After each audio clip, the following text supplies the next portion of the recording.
इस मुल्क में बम ब्लास्टिंग हो और ये आप देखें मुशर्रफ के दौर में कितनी हुई, उससे ज़िया के दौर में हुई।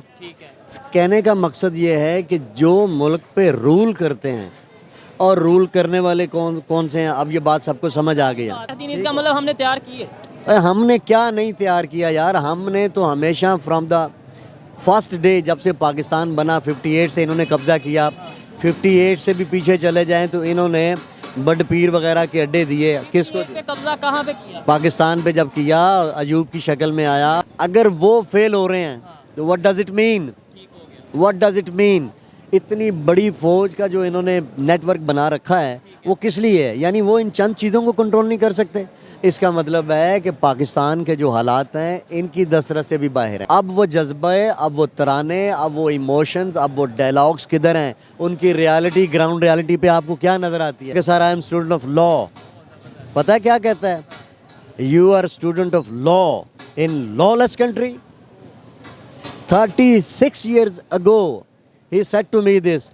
और मेरी पूरी 36 साला वकालत के अंदर अब जाके मुझे पता तो उस वक्त भी लग गया था जब ये प्रैक्टिकल लाइफ में आए थे। अब ये कंफर्म हो गया है कि there is no law. Hello guys, मेरा नाम अनुज धीमान और आप देख रहे हैं नेशन ग्रुप। पाकिस्तान का एक पढ़ा लिखा व्यक्ति ये कह रहा है कि पाकिस्तान की नंबर 1 आर्मी सिर्फ पाकिस्तान के ऊपर कब्जा कर सकती है और कुछ नहीं कर सकती है। आप पहले इनकी बातें सुनिए। वीडियो है रियल एंटरटेनमेंट टीवी का, फिर हम बात करते हैं इस वीडियो के अंदर जो बातें की गई हैं उनके बारे में। अगर बात करें तो बलोचिस्तान में अटैक किया गया, आर्मी की जो गाड़ियाँ उनके ऊपर अटैक किया और हमारे जो फौजी जवान हैं उनकी जानें गई।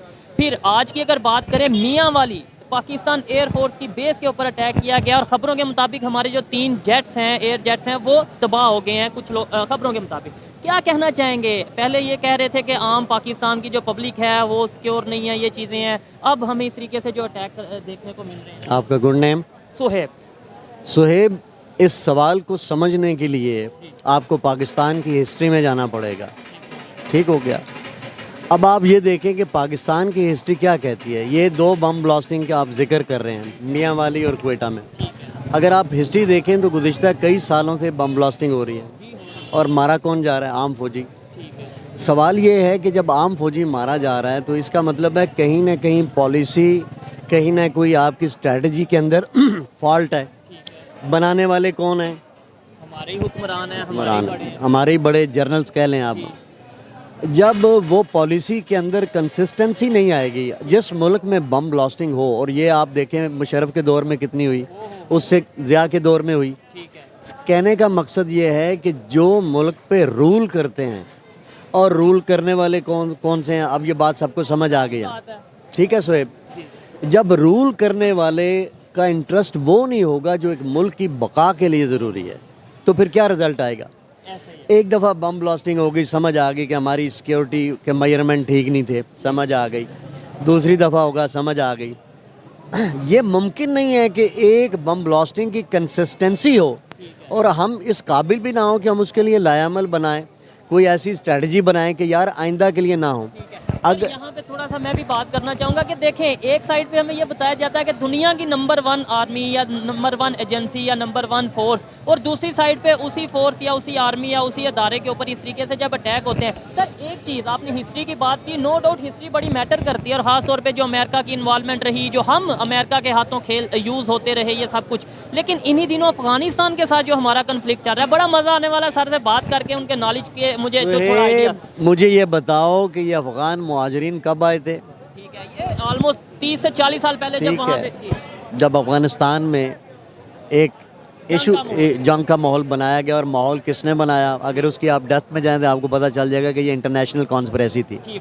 रशिया को रोकने के लिए पाकिस्तान ने प्रॉक्सी का किरदार अदा किया, मुजाहिदीन भेजे, all over the world Mujahideen लेकर आए और रिजल्ट आपके सामने है। मुजाहिदीन, इसका मतलब हमने तैयार किए। हमने क्या नहीं तैयार किया यार, हमने तो हमेशा फ्रॉम द फर्स्ट डे जब से पाकिस्तान बना 58 से इन्होंने कब्ज़ा किया। 58 से भी पीछे चले जाएं तो इन्होंने बड पीर वगैरह के अड्डे दिए। किसको? पे कब्जा कहाँ पे किया? पाकिस्तान पे जब किया, अयूब की शक्ल में आया, मार्शल शक्ल आया। आप तब से लेकर अब तक देखें कि पॉलिसी कौन जनरेट करता है, बनाता कौन है, किसके इख्तियार में है? क्या पॉलिटिशियन के इख्तियार में है? तो जवाब आपको मिलेगा no, they always they are the policy makers. और उन्होंने कह रखा था कि 4-5 मामलात में पॉलिटिशियन हजरात आपने इन्वॉल्वमेंट नहीं करनी। खारजा जो मामलात थे, और दूसरा ये जुडिशरी के मामलात थे, और तीसरा ये कश्मीर के मामलात, और इंटरनेशनल अफेयर में आपने मुदाखलत नहीं कर। हम ऑल इन ऑल हैं। सवाल सिर्फ इतना है कि जो चीज़ आज से 50 साल पहले चंद इंटेलेक्चुअल को, चंद दानश्वरों को, चंद राइटर्स को और चंद शुरा को पता थी, आज वो बच्चे बच्चे को पता लग गया है। बच्चे बच्चे को पता लग गया है कि cause of bone of contention क्या है, हमारे जो असल रूलर्स हैं वो कौन है, पॉलिसीज़ कौन बनाते हैं, और इनके पीछे कौन है। लेकिन अभी बोलने में डर लगता है, आप बोल रहे हैं, मैं तो हैरान हूं आपकी बातें सुन के। देखिए मेरी सुहेल साहब मेरी बात सुने।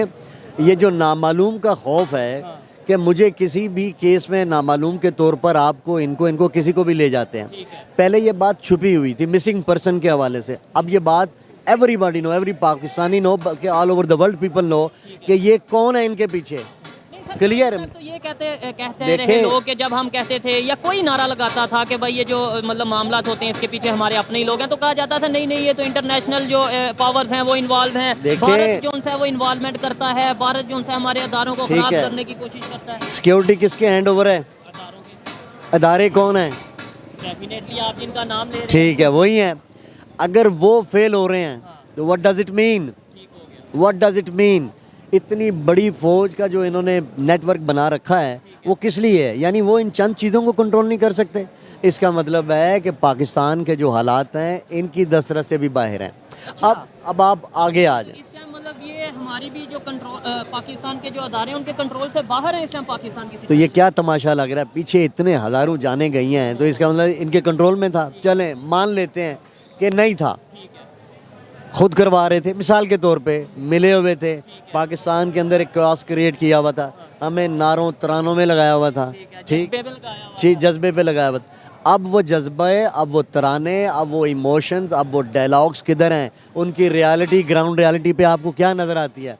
जितने लोग बैठे हैं ना, अब इन सबको पता लग गया है। क्यों लगा है पता यार? एक बार, दो बार, तीन, जब एक एक्शन बार बार रिपीट होगा तो at the end of the day उसकी सच्चाई लोगों को सामने आ जाती है। और वो अब मैं आपको अफगानिस्तान की सर बात करना चाहेंगे कि ये अटैक जो हो रहे हैं, अभी कल की बात है, उनके जो फॉरेन मिनिस्टर हैं और उससे पहले उनके जो प्राइम मिनिस्टर जो मतलब तालिबान के हवाले से अगर बात करें, वो वार्न कर चुके हैं डायरेक्टली कि भाई आप जिस तरीके से हमारे बशिंदों को वापस भेज रहे हैं, आप ये बेहतर नहीं कर रहे, हम इसका रिएक्शन देंगे। तो क्या ये वहाँ से तो रिएक्शन नहीं आ रहा? मेरी बात सुने आप, पाकिस्तान है चूं चूं का मुरब्बा।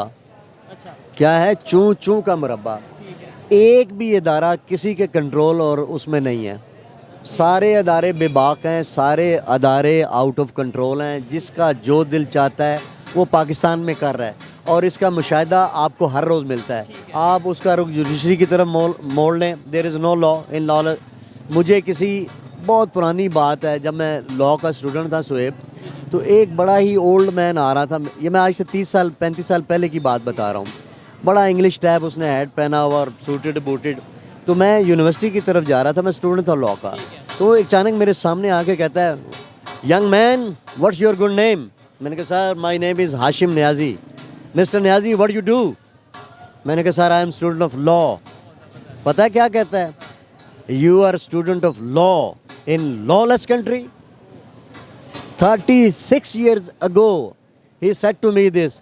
और मेरी पूरी 36 साला वकालत के अंदर अब जाके मुझे पता तो उस वक्त भी लग गया था जब ये प्रैक्टिकल लाइफ में आए थे, अब ये कंफर्म हो गया है कि देयर इज़ नो लॉ। दोस्तों ये बात किसी से दुनिया के अंदर छुपी हुई नहीं बची है अब कि पाकिस्तान आर्मी ही पाकिस्तान को कंट्रोल करती है। आपने देखा होगा कि इमरान खान प्रधानमंत्री थे, उसके बाद में वो आर्मी के खिलाफ मोर्चा खोल देते हैं। आज उनका हाल देख लीजिए क्या है, वो जेल के अंदर बंद है। हालांकि उनकी इतनी बड़ी कोई गलती नहीं है, लेकिन उनके ऊपर इतने केसेस लगा दिए गए क्योंकि वो पाकिस्तान के आर्मी के खिलाफ बोल रहे थे।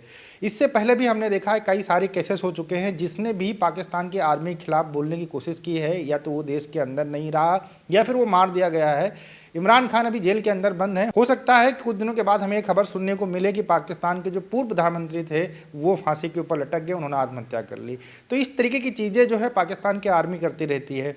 अच्छा, यहाँ पर जो नंबर 1 पाकिस्तानी आर्मी है उनकी पोल जो है इन्होंने बहुत अच्छे से खोली है कि पूरे देश के अंदर धमाके हो रहे हैं, पूरे देश के अंदर लोग मारे जा रहे हैं, बलूचिस्तान हो चाहे KPK हो, चाहे आपका लाहौर मतलब पंजाब हो, इसके अलावा कहीं का भी आप देख लीजिए उठाकर, 1-2 मस्जिदों के अंदर हर महीने अटैक हो जाते हैं, 1-2 जगहों के ऊपर डेली अटैक हो रहे हैं, बम ब्लास्ट हो रहे हैं, लोग मारे जा रहे हैं, लेकिन पाकिस्तान की नंबर 1 आर्मी कुछ करने को तैयार नहीं है। पाकिस्तान की आर्मी पूरे पाकिस्तान को कंट्रोल करती है। अगर कोई न्यूज़ रिपोर्टर भी उसके खिलाफ बोल देता है तो कहीं ना कहीं उसको अरेस्ट कर लिया जाता है। मुझे ये समझ में नहीं आ रहा कि जो पाकिस्तानी यूट्यूबर हैं या फिर शोएब चौधरी हैं, ये जो वीडियो बना रहे हैं, पता नहीं कैसे बोल ले रहे हैं, इनके अंदर इतनी हिम्मत कहाँ से आ जा रही है। हालांकि ये भी बोल रहे हैं कि आप बोल रहे हैं, ये बहुत बड़ी बात है, पाकिस्तान की आर्मी के खिलाफ कोई नहीं बोल सकता है।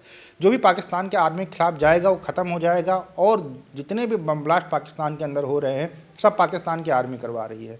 लगातार हमले हो रहे हैं, पाकिस्तान की नंबर 1 आर्मी कुछ नहीं कर पा रही है। ये बात पाकिस्तान के लोगों के अंदर कहीं ना कहीं समझ में आ चुकी है। और इससे पहले जब इमरान खान गिरफ्तार हुए थे तब भी देखा था किस तरीके से पाकिस्तान की आर्मी का विरोध किया गया था। ओवरऑल पाकिस्तान को बर्बाद करने में सबसे बड़ा जो अहम योगदान रहा है वो पाकिस्तान की आर्मी का रहा है। बहुत सारे लोग ये सब चीज़ें समझ रहे हैं, लेकिन जो पढ़े लिखे हैं, जैसे कि ये पढ़े लिखे हैं और समझदार हैं, इनको समझ में आ गया कि पाकिस्तान के अंदर ना तो लॉ है, ना तो रूल है, ना रेगुलेशन है, सिर्फ एक ही चीज़ है, वो है पाकिस्तान की आर्मी, और वही सबसे ज़्यादा पावरफुल है, वही देश को। आपका क्या कहना है हमें कमेंट सेक्शन में जरूर बताइएगा। मिलते हैं नए वीडियो के साथ। नमस्कार, धन्यवाद, जय हिंद, जय भारत।